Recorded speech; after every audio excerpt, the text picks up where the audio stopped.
Bonjour Céline, merci beaucoup pour l'introduction. Bonjour à toutes et à tous, c'est un grand plaisir d'être avec vous ce matin. Comme le disait Céline, l'idée est de vous donner un petit peu accès à notre vision chez Shipeo sur l'intelligence artificielle au service du transport. Parce que c'est parfois assez difficile de cerner un petit peu pour des opérations de transport comment améliorer le processus. Alors avant de rentrer une fois de plus dans ce vif du sujet, prenons un petit peu de hauteur sur finalement les challenges transport que de nombreux chargeurs ont aujourd'hui, et encore plus, j'allais dire malheureusement avec cette situation sanitaire, mais c'est vrai que aujourd'hui, ces process opérationnels sont de plus en plus complexes dans les entreprises en termes de gestes barrières pour justement limiter ces contacts entre des conducteurs extérieurs, des postes de garde. Donc ça fait partie des contraintes. Cette contrainte aussi, c'est aussi lié, j'allais dire, à cette évolution réglementaire qui évolue et qui évolue aussi sur des angles environnementaux avec de plus en plus de contraintes pour ceux qui font notamment de la distribution en centre-ville. Là aussi, ce contexte fait que les discussions avec les prestataires peuvent être plus ou moins difficiles en fonction des contextes, du type de flux. Et donc là aussi, la relation avec le prestataire et le transporteur est un enjeu majeur de qualité de service. Et puis tout ça dans un contexte où finalement, en fonction des activités, une fois de plus, il y a des activités qui sont très saisonnières. Donc de garder un volant d'activité toute l'année avec certains transporteurs, puis en intégrer d'autres à des moments un peu charnières parce que l'activité est très forte. Tout ça fait aussi partie des challenges de nombreux chargeurs et donneurs d'ordre de transport.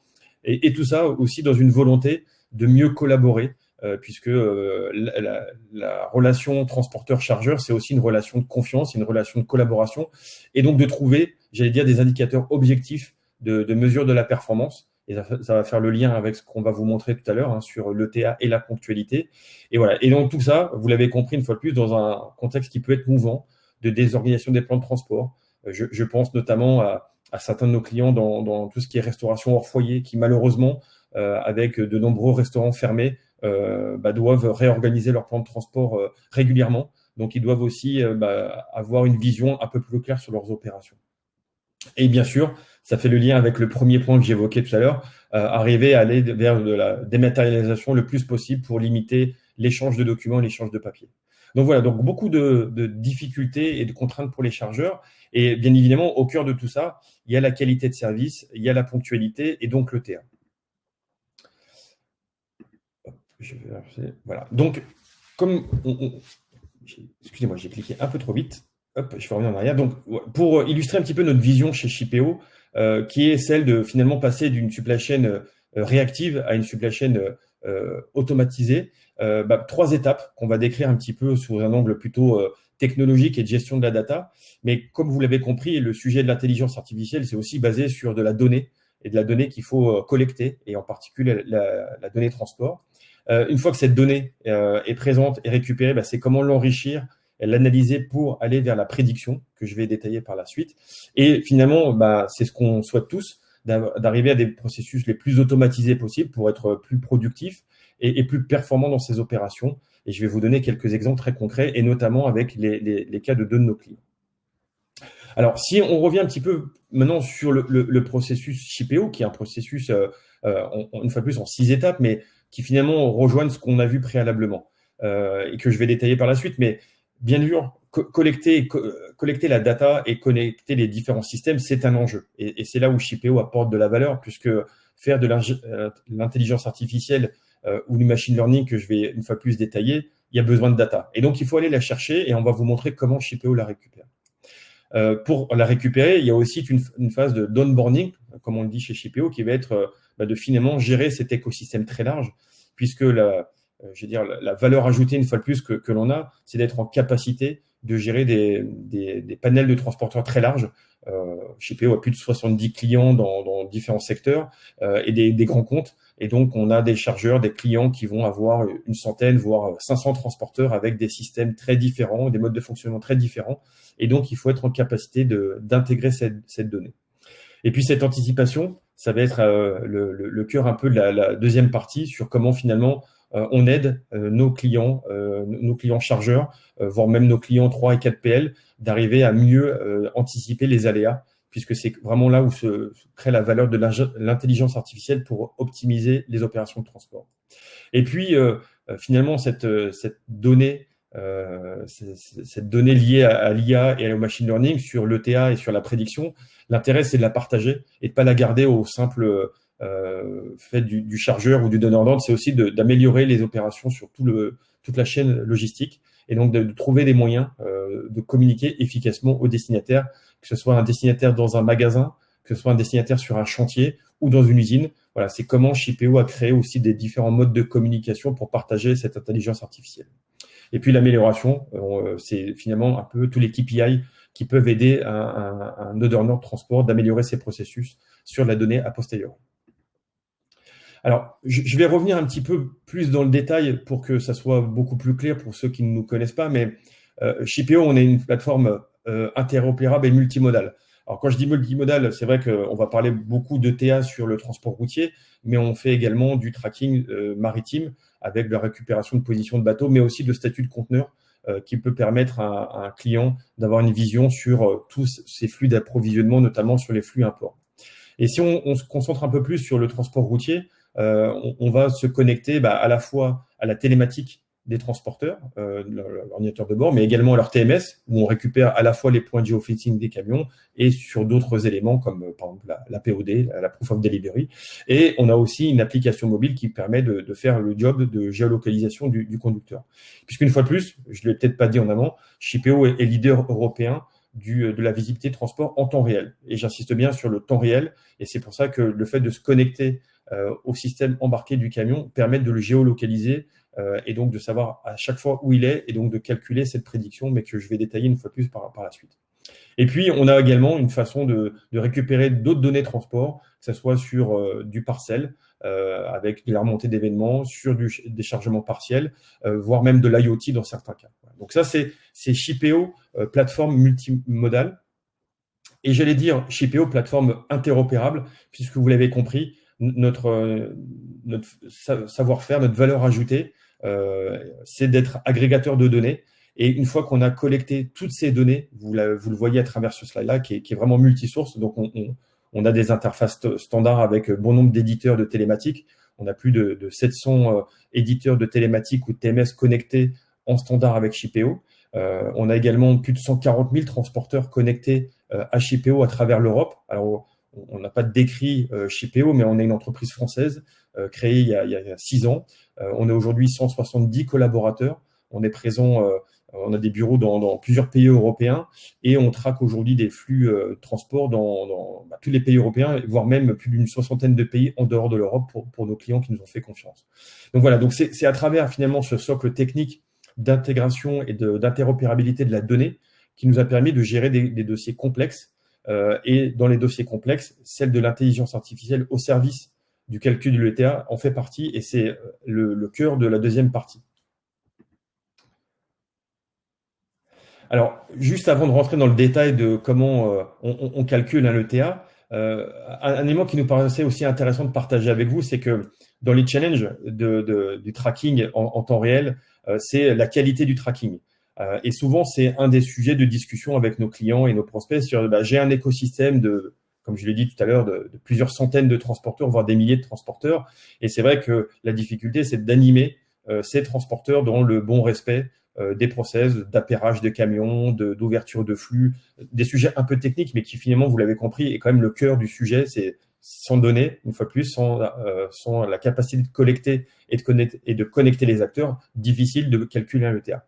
Donc là aussi, dans cette logique et dans ce principe d'intelligence artificielle, Shipeo a développé un outil qu'on est en train de tester avec nos clients, qu'on appelle Why. Pourquoi le tracking n'est pas complet. Donc, on a pris un exemple de tracking non complet et de pouvoir analyser de manière très simple et très rapide, finalement, les causes de non-tracking pour, une fois de plus, aider nos clients à être beaucoup plus précis dans le management du projet. Est-ce que ce sont des sujets techniques? Est-ce que ce sont des sujets de respect du process en termes d'appairage par le transporteur? L'appairage, c'est j'ai envoyé un ordre de transport à un prestataire. Ce dernier doit confirmer la prise en charge et le véhicule qui doit faire le transport. Et donc, une fois de plus, si cet appairage n'est pas fait, ça peut être source de discussion. Donc, une fois de plus, c'est un outil basé sur l'apprentissage de tout ce qui remonte dans la plateforme pour permettre à un utilisateur de finalement se concentrer sur les performances de Shipeo et les performances de l'ETA versus ce qui doit être de l'animation du réseau et des sujets techniques. Voilà, donc ça, c'est vraiment une aide à la décision pour mettre en place des actions adaptées et remédier aux éventuels problèmes de tracking. Donc voilà, donc ça c'était l'étape collecter la donnée et connecter un écosystème transporteur assez large. Si on rentre maintenant sur le cœur du sujet, qui est d'optimiser l'opération de transport, et vous avez compris à travers le discours, c'est finalement le cœur du réacteur, c'est l'ETA, l'Estimate Time of Arrival, le temps estimé d'arrivée, qui finalement est extrêmement précieux et important pour nos clients. Parce que derrière découle finalement l'amélioration des processus, la meilleure productivité pour les équipes, une amélioration du service client. Aujourd'hui, à travers finalement nos actes de consommation dans le B2C, on est habitué à être interconnecté avec le site marchand, de savoir que la commande est confirmée, qu'elle est expédiée, qu'elle est passée à un hub, etc. Et que finalement, là aussi, on fait un pas de recul, et avec humblement ma vingtaine d'années d'expérience dans la grande distribution, dans bon nombre de cas, très peu de visibilité sur les flux B2B, avec malgré tout des valeurs marchandises élevées et des enjeux business élevés. Donc finalement, on pourrait se dire, mais il existe aujourd'hui des outils qu'on utilise peut-être nous à titre personnel quand on circule en véhicule. Et pourquoi finalement ces calculs d'itinéraire grand public ne sont pas adaptés au transport routier de marchandises? Il y a plusieurs raisons. La première, c'est que finalement, il y a aussi des spécificités réglementaires liées notamment au temps de conduite, aux pauses, et que parfois certains outils n'intègrent pas ces temps de pause, ce qui forcément fausse l'ETA et en particulier sur les flux longue distance. Et puis surtout, et c'est là où Shipeo a créé cet algorithme propriétaire et cette intelligence artificielle, c'est de ne pas intégrer l'historique des flux, puisque on va dire que d'un point A à un point B sur une distance moyenne, on peut avoir quelque part des choses qui se ressemblent. Néanmoins, on est aussi sur, comme je l'ai dit tout à l'heure, sur des projets complexes, des opérations complexes, des tournées du multi-drop, du multi-pick, des tournées avec du cross-docking, avec des accroches-décroches, énormément de données opérationnelles qui finalement perturbent le calcul de l'ETA avec des outils entre guillemets simples, sans les dénigrer, mais plutôt simples. Et donc, effectivement, la prise en compte de l'historique n'existe pas dans bon nombre de calculs d'itinéraire grand public. Et puis, l'output, c'est quoi? C'est que finalement, l'ETA, calculé avec ce type d'outil, est relativement peu fiable sur des trajets longue distance ou des durées de trajet assez importantes. Et c'est là où vous voyez à l'écran que dans certains cas, l'ETA 24 heures de la livraison est généralement fausse de 16 heures en moyenne. Alors, effectivement, ça peut paraître important, mais Shipeo a eu la chance d'avoir la confiance de certains clients grâce à aussi un monitoring de l'ETA, où ils ont mesuré la performance de l'ETA Shipeo versus d'autres outils grand public ou d'autres compétiteurs, et ça aussi, c'était important. Et donc voilà, donc on a développé effectivement cet algorithme propriétaire basé sur un principe de machine learning que je vais décrire par la suite, mais que finalement, cet algorithme-là, il va nous permettre d'intégrer tous ces facteurs imprévisibles que vous voyez à l'écran, qui vont permettre d'avoir un calcul beaucoup plus fin de l'ETA, notamment, je vous l'avais compris, les temps de conduite, et notamment les temps de pause, les temps d'attente, les temps d'arrêt, et puis également des données exogènes qu'on intègre dans la plateforme, notamment la partie météo, circulation, etc. Mais je vais y revenir un petit peu par la suite. Alors, quand on rentre un peu plus dans le détail, mes collègues, les équipes Data Scientist et Shipeo en parleront bien évidemment beaucoup mieux que moi et plus longuement pour ceux et celles qui sont intéressés. Mais ce qu'on veut mettre en avant, c'est qu'effectivement, ce modèle de machine learning, donc ce calcul de l'ETA, a été fortement travaillé chez Shipeo. On a beaucoup investi depuis 3 ans sur le sujet. On a une équipe d'une dizaine de personnes qui est dédiée exclusivement à ça aujourd'hui. Des experts de la donnée, de la méga-donnée, et qui vont justement calculer, optimiser l'algorithme de l'ETA. Et donc, ça, c'est extrêmement important parce que derrière, il y a, pour le commun des mortels, pas toujours évident de le comprendre, mais ils vont notamment nettoyer toutes les données qui rentrent, puisqu'il peut y avoir des perturbations sur la récupération de données liées au point GPS. Il peut y avoir du filtre, du nettoyage en temps réel, l'agrégation de données historiques. Voilà, tout un tas de données qui finalement, entre la récupération d'événements. Vous voyez sur la partie droite, récupérer les heures de transport, récupérer les événements qui peuvent être des événements de chargement, de livraison, de points d'arrêt, et puis les positions, puisque vous l'avez compris que dans dans les 6 phases que je vous ai montrées préalablement, la localisation du camion et sa position est le nerf de la guerre. On va calculer un ETA et on va le recalculer tous les 3 minutes en fonction de la position du camion et de son avancement dans la tournée. Pour donner une anecdote, vous l'avez compris, j'ai plusieurs années dans la grande distribution avec, comme beaucoup de chargeurs, des systèmes ou des processus qui, à l'époque, disaient camion parti à l'heure arrivera à l'heure ou camion parti en retard arrivera en retard. Et vous savez mieux que moi, c'est pas aussi simple que ça, et en particulier sur les tournées multipoints où le premier magasin peut arriver à l'heure dans le cadre de la grande distribution, le deuxième et le troisième à risque et le quatrième est systématiquement en retard. Voilà, donc ça c'est typiquement ce genre de choses qu'avec l'intelligence artificielle au service de l'ETA, nous arrivons à ajuster et à recalculer sur tous les tronçons. Et donc voilà, donc tout ça appuyé sur une cartographie poids lourd, pas une cartographie particulière, parce que bien évidemment, une cartographie poids lourd, elle a aussi ses itinéraires, elle a ses routes restreintes, voilà, aussi des exemples de vécu, d'écoles fermées à certains moments de l'année, des routes fermées pour les camions. Donc tout ça, ça doit être des choses qui doivent également servir au calcul de l'ETA. Donc on a effectivement un algorithme, comme je l'ai dit, propriétaire qu'on a développé avec plus de 200 données qui vont permettre d'ajuster cette ETA. Et quand je disais tout à l'heure que nous avons beaucoup investi, on a passé plus de 1500 jours hommes, et on continue d'ailleurs, puisqu'on a des équipes qui sont présentes et qui continuent à enrichir cet algorithme, et qui l'enrichissent à la fois à travers nos nouveaux clients, puisque l'idée, et notamment le sujet du machine learning, est de regarder l'historique du transport d'un client, mais aussi de le superposer. Je parle de manière très, très simple pour que ça soit compréhensible par tout, mais de le superposer aussi avec d'autres flux sur à peu près les mêmes tronçons pour d'autres clients. Et tout ça va être important de le mixer pour en faire quelque chose de puissant. Et bien sûr, le monitoring, puisque l'idée, c'est que cet output, puisque c'est du machine learning, donc c'est quelque chose qu'on va systématiquement et perpétuellement corriger et améliorer, mais de pouvoir aussi prendre en considération les exploitations un petit peu, les dossiers un peu particuliers. Je m'explique, des activités en flux très tendu qui nécessitent de limiter les coupures ou le temps de coupure des conducteurs, qui donc notamment se gèrent avec des relais conducteurs. Ça, quelque part, le machine learning va permettre de comprendre que à ce moment-là, il n'y a plus de coupure, on ne doit pas intégrer un temps de pause puisque c'est un relais conducteur. Un autre exemple d'affinage du calcul à travers l'intelligence artificielle, je parlais tout à l'heure de tournées multi-destinataires, notamment dans la grande distribution, mais pas que. Et effectivement, de considérer un temps d'arrêt qui n'est pas un temps d'arrêt standard, puisque ça, c'est un peu les limites des outils actuels, de considérer que c'est 30 minutes d'ouverture de porte. Aujourd'hui, chez Shipeo, avec notre intelligence artificielle et notre machine learning, on est capable d'affiner cette prédiction et de dire que en moyenne, décharger 10 palettes, c'est plutôt 20 minutes, mais décharger 25 palettes, c'est plutôt 30 minutes. Et donc, en fonction aussi des quantités livrées et déchargées, d'ajuster ces temps de séquence entre différents arrêts. Voilà. Donc, c'est vraiment quelque chose de très puissant et qui permet, en fonction des différents cas de figure que nous gérons, puisqu'on travaille dans différents secteurs d'activité, d'avoir toujours l'ETA le plus proche possible. Et une fois de plus, ce sont des choses qu'on monitore et qu'on partage avec nos clients.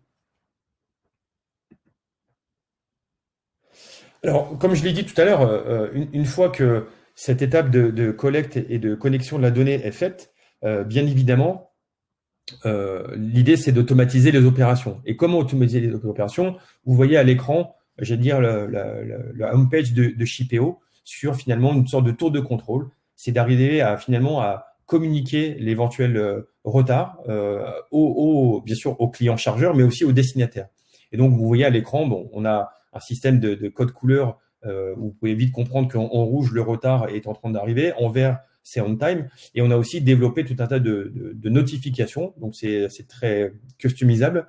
Et donc, de pouvoir dire à un utilisateur de Shipeo de recevoir des notifications de retard par mail.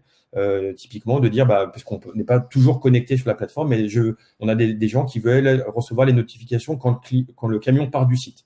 Donc, vous comprenez, on géofencing le camion, on sait qu'il est rentré dans une zone, et donc quand il rentre dans une zone de chargement et quand il sort de zone de chargement, on envoie une notification. Certains veulent être informés uniquement du retard au chargement. Donc, on a plus d'une trentaine d'alertes paramétrable et customisable qui permet justement d'avoir les alertes au bon endroit. Et on a aussi tout un tas de filtres qui permet d'avoir une vision uniquement sur soit les camions en retard, soit les camions sur un tel tronçon, etc., etc. Donc, c'est très customisable, mais vous comprenez une fois de plus, et c'est pour ça que j'insiste un peu sur l'algorithme machine learning pour l'ETA, c'est que c'est ça qui permet de générer ces alertes-là et cette communication à tous les niveaux. La deuxième étape de cette collecte de données et cette automatisation de la supply chain, je l'ai évoqué tout à l'heure, cette collaboration avec tous les acteurs, elle est précieuse. Bien évidemment, avoir l'information d'un retard pour un donneur dans le transport est précieuse. Elle permet, je l'ai dit tout à l'heure, de passer à une supply chain réactive à prédictive, c'est-à-dire je ne vais pas attendre que le camion ne se présente pas pour réagir. Je sais que mon camion va avoir du retard, parce que 1 heure avant l'heure de chargement, on va commencer à traquer le camion. Et donc, si jamais le camion n'est pas en route vers le site de chargement, on va générer une alerte. Et donc, ça permet au chargeur tout de suite de pouvoir réagir et d'appeler le transporteur, voire de prendre un autre transporteur un petit peu de l'urgence, mais ce sera toujours moins d'urgence que d'attendre 3-4 heures après l'horaire théorique de chargement pour réagir. Et en sortie, le client final, j'ai évoqué tout à l'heure un peu nos expériences de clients B2C, où on est habitué à recevoir des notifications. Comme je l'ai dit, Shipeo a développé tout un tas d'outils pour permettre de communiquer et de mieux collaborer avec tous les acteurs de la supply chain. Vous avez à l'écran quelques exemples et vous comprenez que la fiabilité de l'ETA est cruciale parce que communiquer un ETA qui n'est pas fiable, ça génère, entre guillemets, de la défiance et donc un manque de confiance par rapport aux outils qu'on aura menés. Et une fois de plus, j'insiste là-dessus, c'est bien la raison pour laquelle on a fortement investi sur cette intelligence artificielle, sur l'algorithme basé sur du machine learning pour que la prédiction de l'ETA qu'on envoie soit la plus fiable possible. Et la plus fiable possible, comme on la communique, là aussi, on s'adapte. On va dire que dans des écosystèmes plutôt flux aval, distributeurs, entrepôts, magasins, on a des portails clients qui existent. On en reparlera sur un cas client juste après, qui va permettre au magasin d'avoir une vision de tous les flux arrivant de ces entrepôts, voire de flux directs, et qui va lui permettre de mieux s'organiser, puisque les réceptions des magasins peuvent être en ressources contraintes ou avoir des plages de réception contraintes. Et donc, ça leur permet de mieux s'organiser, notamment sur la main-d'œuvre à prendre pour décharger les camions. On a également des clients qui sont ou des destinataires qui ne sont pas derrière des bureaux, qui vont être sur des chantiers. Et donc, eux, ils ont besoin de recevoir un SMS. Et c'est ce que vous pouvez voir un petit peu à l'écran. Typiquement de recevoir une notification qui lui dit votre livraison de plaques de placo, elle va pas arriver à 16h30 mais à 17h20. Et vous imaginez bien que sur un chantier, tout peut s'enchaîner. Et ensuite, on a aussi ce qu'on appelle un lien public, c'est-à-dire qu'on va envoyer une notification par email avec un lien, une adresse URL qui va permettre au destinataire de cliquer sur le lien et donc d'avoir l'information sur l'ETA, mais surtout de pouvoir avoir accès à la cartographie, notre cartographie, donc de savoir où est le camion et de pouvoir suivre durant toutes les opérations de transport la localisation du véhicule.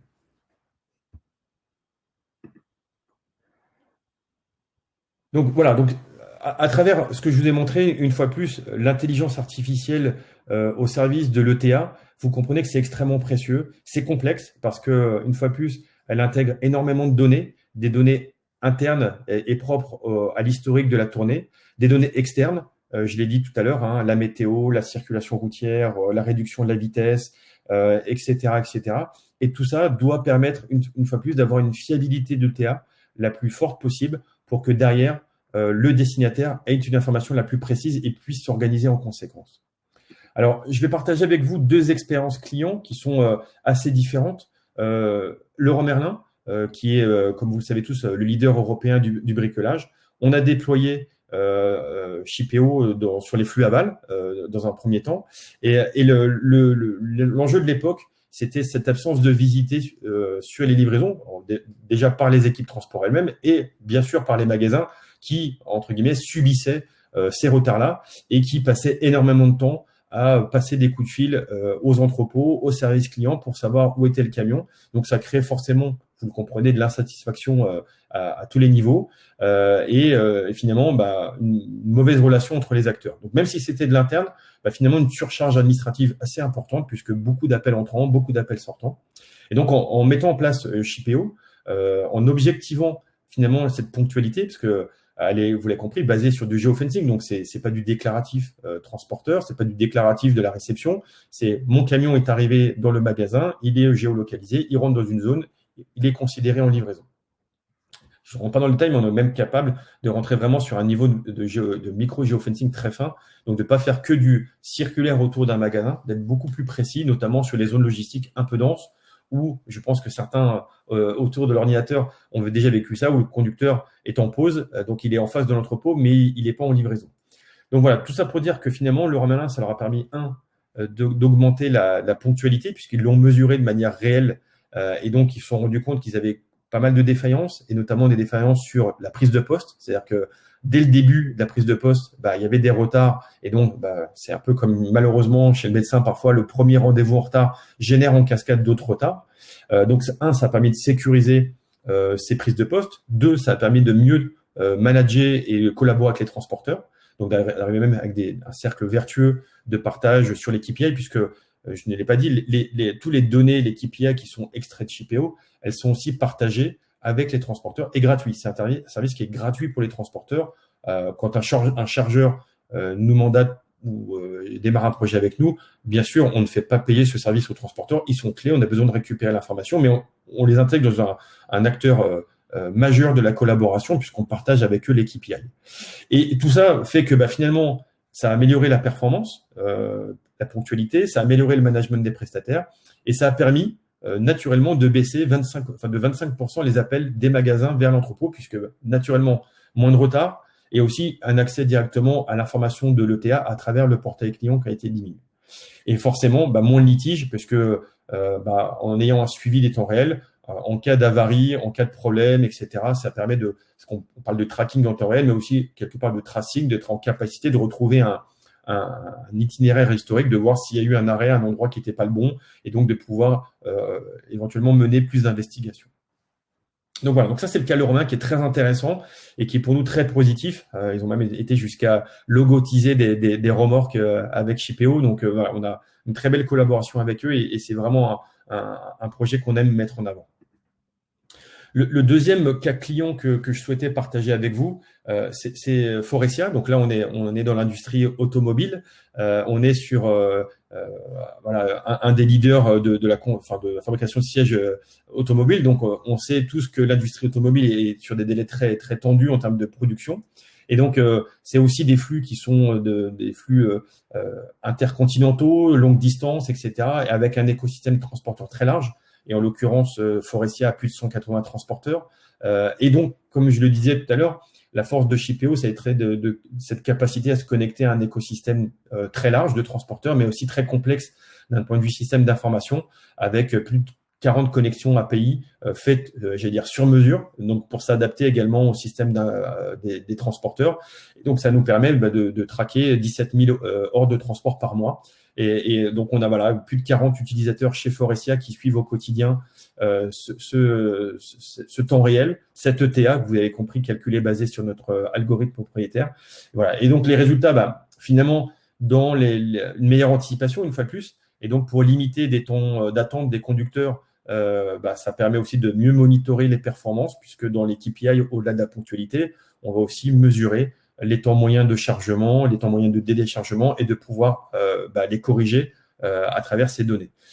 Bien sûr, ces temps d'attente et ces surcoûts, ça génère directement une réduction des surcoûts de livraison. Et puis, finalement, c'est vertueux, c'est que, une fois de plus, les données permettent de finalement mieux travailler sur les usines et sur les entrepôts.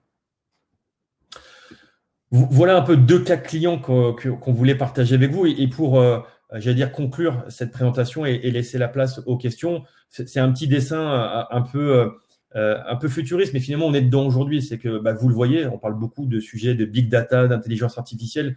On a voulu, à travers ce webinaire aussi, le vulgariser au sein de Shipeo pour les enjeux de transport à travers l'ETA. Mais finalement, j'ai tendance à dire que c'est le début d'une nouvelle ère. Cette nouvelle ère, ça va être aussi d'automatiser cette supply chain, vous l'avez compris, d'être mieux connecté et interconnecté avec les systèmes entrepôts. Aujourd'hui, Shipeo travaille sur des solutions de slot booking, on travaille avec des partenaires sur du yard management, donc être en capacité finalement de mieux prendre les rendez-vous, de pouvoir avoir une réallocation des quais plus dynamique en fonction de l'heure d'arrivée du camion. Mon rendez-vous est pris à 5 heures, mais je sais que mon camion va plutôt arriver à 6, et d'aider le destinataire à pouvoir switcher les rendez-vous, voire même toujours dans ce principe de machine learning. Alors, je mets du conditionnel parce que c'est des choses sur lesquelles on réfléchit aujourd'hui, mais de pouvoir faire des propositions de switch de rendez-vous par rapport à des contraintes capacitaires, par rapport à des natures de marchandises, par rapport à des priorités de flux. Dire je prends en priorité ma promo ou mon flux tendu versus mon stocké. Voilà, tout ça, c'est des choses sur lesquelles aujourd'hui nous travaillons parce que, une fois de plus, on n'est qu'aux prémices de l'automatisation de la supply chain.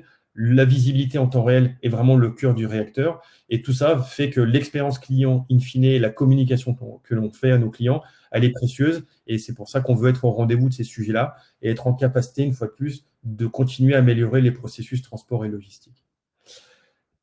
Voilà pour la présentation de Shipeo, de l'intelligence artificielle au service du transport. Je vous propose qu'on passe à une session de questions-réponses. Céline, je pense. Merci beaucoup, Samy. On va prendre le temps de répondre à des questions. Alors, on a déjà pas mal de questions. Donc, vous pouvez toujours taper vos questions sur le petit chat participant sur votre droite. N'hésitez pas. Alors, je vois on a parlé beaucoup d'ETA, mais on a aussi des questions beaucoup sur ETA. Alors, Samy, la première question, alors, quelle est la performance de l'ETA de Shipeo? ETA, pardon.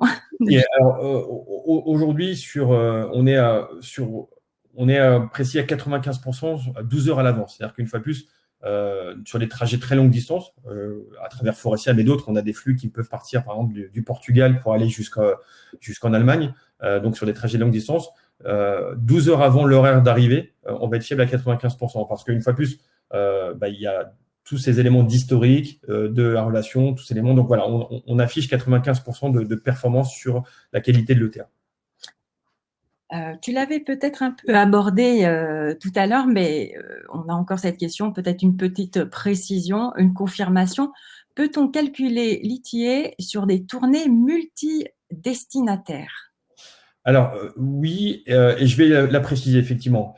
Lorsqu'on est avec un client type enfin un acteur de la grande distribution qui va livrer, faire des tournées multi-clients, c'est un peu le jargon du retail, mais qui va livrer au départ d'un entrepôt 3, 4, 5 magasins, oui, on va calculer un ETA sur l'ensemble des points et on va le recalculer en cascade, vous l'avez compris, hein, c'est pas de dire je calcule au départ du camion et puis si j'ai du retard, je le mets en cascade sur tous les autres magasins. Non, on va l'affiner par rapport à tous ces éléments. Donc oui, la réponse est oui, et on intègre vraiment tous les calculs des tronçons et pour l'enrichir au fur et à mesure. Et pour le lot partiel, effectivement, si un client n'a que 10 palettes avec un transporteur, on peut calculer un ETA. C'est plus complexe dans le sens où on va demander à se connecter au TMS du transporteur et d'avoir accès à l'ensemble on va dire, des tronçons de la livraison, des différents volumes et destinations, puisqu'effectivement, si on n'a que 10 palettes dans le camion, et s'il y a un point d'arrêt avant, on aura du mal à le calculer de manière précise. Donc, une fois de plus, quand on est sur du lot partiel, on a besoin de se connecter au TMS du transporteur, d'avoir accès à l'ensemble de son exploitation, avec son accord, bien évidemment. On est très précis sur les sujets de RGPD, mais dans ce cadre-là, on peut calculer un ETA, bien évidemment. Alors, on a d'autres questions un peu spécifiques. Sur un chantier, type construction de route, comment gérez-vous le lieu de dépose? Alors, c'est une très bonne question parce que c'est un sujet où alors on a des outils aussi de géocodage, c'est-à-dire qu'effectivement, l'une des difficultés, ça peut être sur entre guillemets, des rues qui n'existent pas encore. Donc, on va avoir une information pas très fine au début. On va lui dire, c'est la rue la plus proche, ça va être celle-là et c'est à l'angle de celle-là. Donc, au début, on va prendre l'information qui nous est donnée et on a une possibilité dans Shipeo, bien sûr, de venir dès la première livraison, pas de manière automatique encore, mais de pouvoir remonter la géolocalisation précise de la première livraison et considérer que le camion qui a livré un chantier sur, entre guillemets, une rue qui n'existe pas encore va s'arrêter à telle longitude et latitude. Donc, au début, on prend l'information telle que le client nous la donne, et c'est finalement ce qu'un transporteur qui livre un chantier dans une zone en construction a. Et dès la première livraison, le donneur d'ordre peut aller dans Shipeo et peut venir enrichir l'adresse de livraison par rapport à tout ça. Je vois aussi une question un peu particulière sur quel niveau de précision sur le géofencing. Alors, on va être dans les données un peu classiques, on va être à peu près sur une cinquantaine de mètres. Je ne vais peut-être pas dire de bêtises, on pourra l'affiner si besoin de rentrer dans le détail, mais on est à peu près dans ce niveau de précision. C'est de la donnée satellite, hein, donc on va la récupérer de la même façon que pour les autres. Alors, une autre question sur les interfaces. Vous mentionnez que vous êtes interfacé avec des solutions TMS. Qu'en est-il des solutions CMS? Avez-vous des exemples d'optimisation de flux de delivery sur un maillage fin national sur ce type de projet? Alors, est-ce qu'on peut me préciser CNS, si CMS. c'est possible? Si la personne peut nous préciser ça, Mm. je pourrais y répondre, bien évidemment. Mm. Alors, avant que la personne va essayer de nous envoyer une petite précision sur ces solutions CMS, on avait une autre question. Comment Shipeo se connecte à l'ensemble des transporteurs? Alors, pour se connecter à l'ensemble des transporteurs, je l'ai dit, on va se connecter de trois grandes façons. La première, c'est la télématique embarquée. Donc, on est connecté aujourd'hui à quasiment tous les éditeurs de télématique, hein, Transix, Trimble, Veco, VK. Enfin, je ne leur fais pas de pub, mais tous les acteurs français, voire européens. Et donc, quelque part, un transporteur va faire ce qu'on appelle un appairage. Une fois plus, c'est j'ai reçu mon ordre de transport par l'intermédiaire de Shipeo ou via le TMS. Je vais confirmer la plaque d'immatriculation qui va faire le transport. Et cette plaque d'immatriculation est rattachée à un boîtier qu'on aura préalablement renseigné dans Shipeo. Cette phase downbanding que je vous ai montré tout à l'heure, rappelez-vous les 6 leviers, c'est cette phase numéro 3. Et donc, tout ça va nous permettre justement de récupérer l'information. Donc, la télématique, c'est quasiment la part la plus importante de la façon dont on récupère l'information. On se connecte également au TMS des transporteurs qui, dans leur TMS, récupèrent, dans bon nombre de cas, cette géolocalisation des camions. Donc, on va piocher cette information directement dans le TMS. Alors, pourquoi le TMS et pas la télématique? C'est que ça nous permet aussi, quelque part, d'enrichir les données qu'on récupère. J'ai parlé tout à l'heure de proof of delivery, de l'aide de voiture. On peut récupérer des données en temps réel, mais aussi des données, entre guillemets, ou des documents a posteriori. Et puis, ça peut permettre également de faciliter la relation pôle-transporteur en termes d'intégration des ordres de transport, parce qu'ils passent par Shipeo dans certains cas, donc ils les intègrent directement dans leur système, donc ça leur évite une ressaisie. Mais ça leur permet aussi, quand ces derniers modifient un camion au dernier moment parce qu'il y a des sujets d'exploitation, que automatiquement l'appairage dans Shipeo se fasse. Et puis, dans certains cas, on a également un suivi de leurs propres affrétés dans leur TMS. Donc voilà, donc on a le TMS et la télématique qui va être globalement peut-être 80%, voire 90% des modes de connexion avec les transporteurs. Et puis, on a une application mobile qu'on a également fortement développée et qu'on continue à faire. On veut vraiment s'inscrire dans quelque chose de se projeter sur la ICMR et de travailler sur l'aide de voiture électronique. C'est de permettre à la fois à travers l'application mobile de géolocaliser le conducteur, mais également lui permettre d'avoir des opérations plus poussées, de pouvoir finalement dématérialiser ce que je vous ai montré en tout début de présentation, de gérer les litiges, de déclarer des quantités chargées livrées, de pouvoir valider des quantités en termes de reprise d'emballage, d'avoir de la signature en glace, donc signature sur l'écran. Voilà, donc tout ça, c'est des choses qui sont aujourd'hui disponibles dans Shipeo et qu'on continue d'améliorer. Et notre volonté, c'est vraiment d'en faire aussi un outil majeur dans les opérations de transport. Donc voilà, un peu les trois grands outils de récupération et de connexion avec les transporteurs. Et puis, j'ai parlé rapidement des sujets IoT qu'on sait également récupérer et parfois qu'on récupère, mais pour venir enrichir une donnée qu'on a déjà dans Shipeo. Alors, Samy, on a une précision sur le CMS, donc Carrier Management System.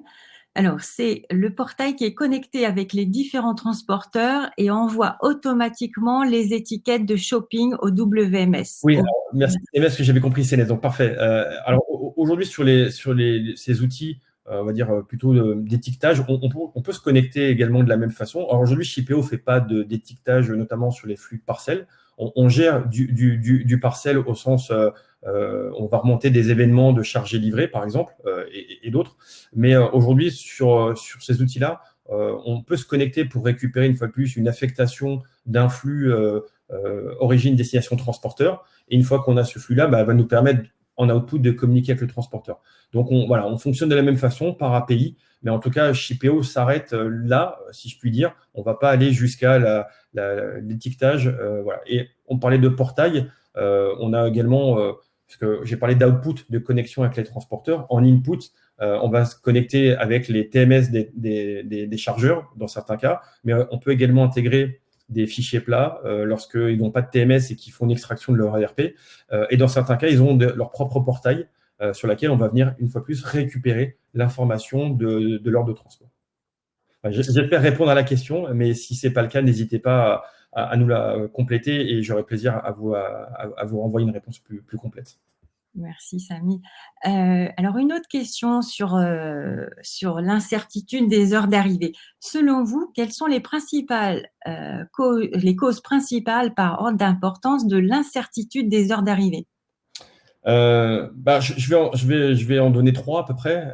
La première, c'est vrai que sur les trajets longue distance, la gestion des pauses conducteurs qui, comme vous l'avez compris, ne sont pas intégrés dans les outils, hormis celui de Shipeo, travail le machine learning. Donc ça, c'est vrai qu'on n'est pas connecté aux données sociales du conducteur. On a des éléments d'itinéraire, donc on va prédire des choses. Vous avez compris qu'on est dans la prédiction. Donc effectivement, les temps de pause, enfin, là, je donne des cas généraux, pas Shipeo, puisque vous les comprenez qu'on les contourne aujourd'hui.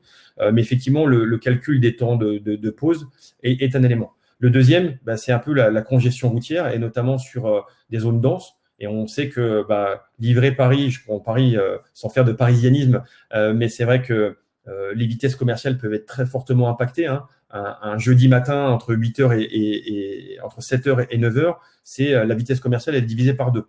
C'est 50% d'impact. A contrario, un vendredi ou un mercredi à 15h, un peu moins. Donc, bien évidemment, la congestion routière, et qui va être malheureusement de plus en plus importante, alors, on est dans un contexte un peu particulier, ça a un impact très important. Et la troisième, j'ai tendance à dire que finalement, toutes ces tournées multi-clients, bon nombre de chargeurs ont tendance à essayer de mieux optimiser leurs camions, et tant mieux, et aussi réduire un peu leur stock, donc d'avoir plus de tournées multi-points. Et donc finalement, l'incertitude des temps d'arrêt par rapport aux quantités déchargées, ça a un impact fortement l'horaire d'arrivée, et en particulier sur les derniers clients de la livraison qui subissent finalement tous les retards générés en amont. Voilà. Pour moi, c'est un peu les trois grandes catégories d'aléas qui peuvent avoir un impact sur le calcul de l'ETA. D'accord, oui. Et la même personne pose la question, le déchargement pose-t-il parfois des problèmes? Je pense au cas Leroy Merlin avec des matériaux de forme de dimension variable. Et exactement, c'est un très bon exemple. Et effectivement, livrer un big bag ou livrer du carrelage ou des produits hors gabarit, c'est sûr qu'à un moment donné, c'est des choses c'est pas des palettes d'eau qui se déchargent en totliner sur le côté. Voilà. Donc effectivement, c'est un très bon point. La nature même des produits impacte les temps de chargement et de livraison. Mais écoutez, on arrive à la fin de cette session. Alors peut-être une toute dernière question. Sur quelle cartographie s'appuie Shipeo? Alors, c'est la cartographie poids lourd IRE, H-E-R-E, qui est notre cartographie poids lourd sur laquelle on se base pour calculer l'ensemble des éléments. Alors, merci beaucoup. Là, on arrive à la fin. Merci beaucoup, Samy. Merci à tous les participants. Donc, petite précision, vous recevrez l'enregistrement un peu après cette session. Samy, tu veux ajouter quelque chose? Non, mais écoutez, je voulais vous remercier à tous de votre participation et votre présence. Une fois de plus, je le redis, vous avez mon mail à l'écran, donc n'hésitez pas à me solliciter si vous avez besoin de rentrer un peu plus dans le détail ou faire une présentation plus avancée. Je serais heureux de continuer la découverte de Shipeo et des atouts pour les chargeurs avec vous en direct. Merci encore de nous avoir rejoints aujourd'hui. Nous vous souhaitons une bonne journée. Merci à tous. Bonne journée. Merci. Au revoir.